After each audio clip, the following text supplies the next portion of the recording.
Hello and welcome back to another episode of Some Guy Loses His Shit on the Internet Because Primitive Assholes Didn't Know Anything About Fox Populations. I'm your host, Some Guy, and after about a week, I've finally calmed down to the point that I feel comfortable returning to the Book of Judges and hopefully finishing the story of Samson.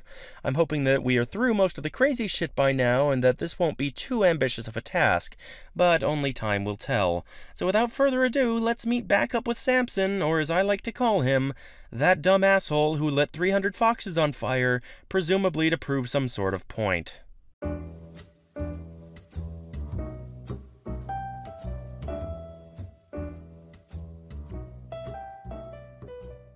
So when we last left off with Samson, I speculated that he would likely be mauled to death by 300 flaming foxes. However, I was apparently incorrect, as this very next verse reads, "The Philistines said, 'Who has done this?' Because apparently Samson's plan of famine by foxfire was so foolproof that it didn't even warrant an explanation of how it actually went. So naturally, the Philistines are pissed off that all of their food was lit on fire, and then due to some apparent foreshadowing in the previous chapter, they realize that it was Samson due to the actions of his wife and father-in-law, and they light the two of them on fire just as they'd threatened to do at the feast. So after Samson leaves to stay at a rock somewhere, tensions rose between the people of Judah and the Philistines due to the actions of Samson. So 300 men from Judah went to Samson and convinced him to let them bind him with ropes and deliver him to the Philistines, essentially as a peace offering / blood sacrifice. So the men from Judah escort Samson to the Philistines. However, before they can deliver him to them, the Spirit of the Lord rushes upon Samson and causes the ropes binding him to melt, because apparently the writers weren't certain yet whether Samson was strong enough to simply break the ropes and needed some sort of deus ex machina to get him out of the bindings. Once he is freed, Samson found a fresh jawbone of a donkey and put out his hand and took it, so that he can, within the same verse, murder 1,000 Philistines with said jawbone. Then, realizing that he feels a bit parched, having just exercised and all, Samson calls out to God and asks whether God will now simply let him die of thirst. Because God is chill with Samson, he makes a rock break open and gives Samson something to drink. And somehow, that story just ends there. There's no talk of repercussions or fallout from this massacre, it's just accepted as something that happened and moved on from. Okay, and now moving forward, we find, Hallelujah, hallelujah, hallelujah, hallelujah. Stories of the Bible. Samson and Delilah. This is Samson. Hey. He's not quite as hot as the Pureflix version, but I suppose he'll do. Who was the last judge of Israel. Samson was very strong, and he was supposed to bring God's people victory over their enemies, who were the Philistines.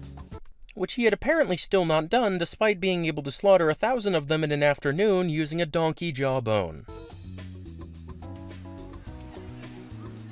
Now Samson fell in love with a woman named Delilah. Fucking finally. Funny how Sunday schools always start here and skip all the bullshit that we've already looked over that's so needlessly convoluted that even brainwashed children would scoff at it. Oh, hey there. Hi, hi. And the Philistines came to Delilah What's going on? and convinced her to find out what the secret to Samson's strength was. Okay, so I get that this is literally a fairy tale where things like incredible strength almost always have a secret that explains them and can cripple them. But if this is to be read like actual history, as most evangelicals would have you believe, then why would they suspect there to be an exploitable secret to Samson's strength, when in reality that's most certainly not how strength works? They promised her a great amount of money if she could do this. Now you're talking. You heard the cartoon, kids. If someone asks you to betray your loved one, hold out until there's some money to be gained from your assistance. Hey. They're gonna fuck. Come in. So Delilah said to Samson, "Please tell me what makes you so strong, and what would it take to tie you up securely?" Ooh, kinky. Well, Samson replied, "If I were tied up with 7 new bowstrings that have not yet been dropped, I would become as weak as anyone else. First of all, yet again, why the fuck would anybody believe this when it's absolutely not how reality works? Secondly, this response would make sense if Samson were trying to test Delilah's allegiance to him by telling her a way that he could be restrained, but providing a fake answer so that he could protect himself if need be. However, this, as you will see, and likely already know, is not the case. You ain't here. So the Philistine rulers brought Delilah 7 new bowstrings, Look what I got. Go on, try. and she tied Samson up with them. Haha, see? Oh no, Samson. Well, I think I found my official least favorite soundbite. Oh no, Samson. Oh no, Samson. Oh no, Samson. She cried out, "Samson, the Philistines have come to capture you." But Samson snapped the bowstrings, Let me at him. so the secret of his strength was not discovered. Hey, wait a minute. Afterward, Delilah said to him, "You've been making fun of me and telling me lies. Now please tell me how you can be tied up securely." Alright. And here we go again.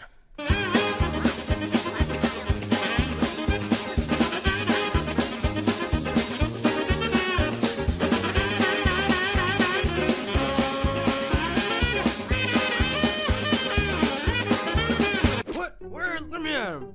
But again, Samson snapped the ropes from his arms. Oh, come on. I really fail to see any sort of valuable lesson to be learned from this story. Like, I know I say that a lot, but like, come on. Yeah. Then Delilah said, "You've been making fun of me and telling me lies. Now tell me, how can you be tied up securely?" Alright, I'll tell you. Samson replied, "If you were to weave the 7 braids of my hair into the fabric on your loom and tighten it with a loom shuttle, I would become as weak as anyone else." Now we got him. Ooh, wait. Let me guess. Let me at him. But Samson woke up and yanked his hair away from the loom and the fabric. You gotta be kidding me. Then Delilah pouted, "How can you tell me I love you when you don't share your secrets with me? Come on. No. You've made fun of me 3 times now, and you still haven't told me what makes you so strong." She tormented him with her nagging day after day until he was sick to death of it. Alright already. Finally, Samson shared his secret with her. "My hair has never been cut, for I was dedicated to God as a Nazirite from birth. If my head were shaved, my strength would leave me, and I would become as weak as anyone else." As I recall, this seems to be a bit of a recurring theme with Samson. He does something dumb, gets somebody else involved, refuses to help the other person until the last minute, and then essentially guides the other person's hand as they slit his throat. Samson is dumb as shit. Well, that's it. Thank you. Delilah realized he had finally told her the truth, Hey, you. so she sent for the Philistine rulers. "Come back one more time," she said, "for he has finally told me his secret." So the Philistine rulers returned. Oh, Samson. Delilah lulled Samson to sleep, and then she called in a man to shave off the 7 locks of his hair.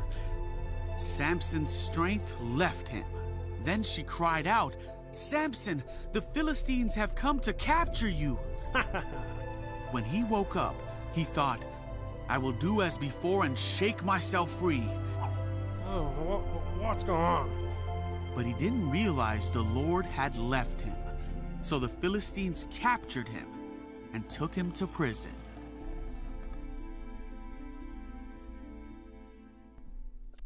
I'm not sure which is more sad, the fact that Samson is so dumb that he let this happen, or the fact that Saddleback Kids decided to do this story at all, as it has absolutely nothing to teach anybody with, and when you make this the ending, because there is no second part to this video, the quote-unquote hero of your story fails in the end, which fails to show the dumb purpose of the larger story in the first place.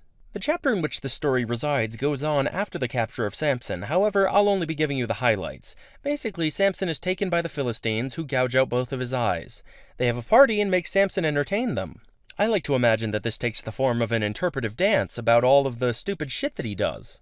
After that, he grabs onto some support pillars of the building that they're celebrating in and asks God to restore his strength one last time, bringing down the building and killing himself and 3,000 Philistines. So again, even with the ending, this is still a really shitty story and has absolutely no morals to be taken away from it.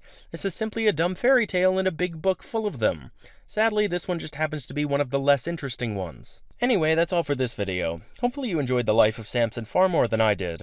Let me know what you think about the new format that this series has taken, and leave any format critiques in the comments down below so that I can keep the series going strong in the future. However, before I go, I do have a few miscellaneous announcements about the channel that I'd like to put out. First of all, I've neglected to change the merch store charity choice the past few months, I believe since July. However, I am happy to announce that the new organization that will benefit from all sales at the God Is Not Good merch store until the end of October is the American Cancer Society in honor of Breast Cancer Awareness Month. So go get yourself some atheist swag and support a great organization at the same time. Link in the description. And finally, I would like to announce that I have set up a Patreon account, which I have linked in the description down below. I'm more than happy to create content for you guys as often as my situation allows, 100% for free. However, I've set up this Patreon as a way of legitimizing this channel in the eyes of those in my life who would think ill of it. As many of you know, I do not have the ideal situation with my recording, generally having to do so in my unair-conditioned car in the summer heat, because my Christian family is unaware of what I do here. I don't necessarily ever expect to reach this goal while I still live with my family, but I've set up a goal on my account to have 25 people supporting my channel at any level on Patreon at some point. And if this goal is met while I still live with my Christian family, I will make it known to them what I do, and I will then ideally be able to create a higher quantity of content for all of you to enjoy by being able to record in my own home and editing without having to worry about who may walk in and see my videos. I would like to reiterate once more that this is definitely not a goal that I ever necessarily expect to hit. It's just something that I figured might be a potential avenue for people to support the channel directly if they're fans of the content that I produce, and to do so in a way that would hopefully result in more content for them to enjoy. If you're able and willing to support me on Patreon, or if you do or ever have supported this channel with your viewership, I am incredibly grateful to you for the opportunities that I've had so far to speak out against religion in a space like this, and I cannot wait to make more content for all of you in the future. So thank you all very much for watching, and as always, have a blessed day, fellow heathens.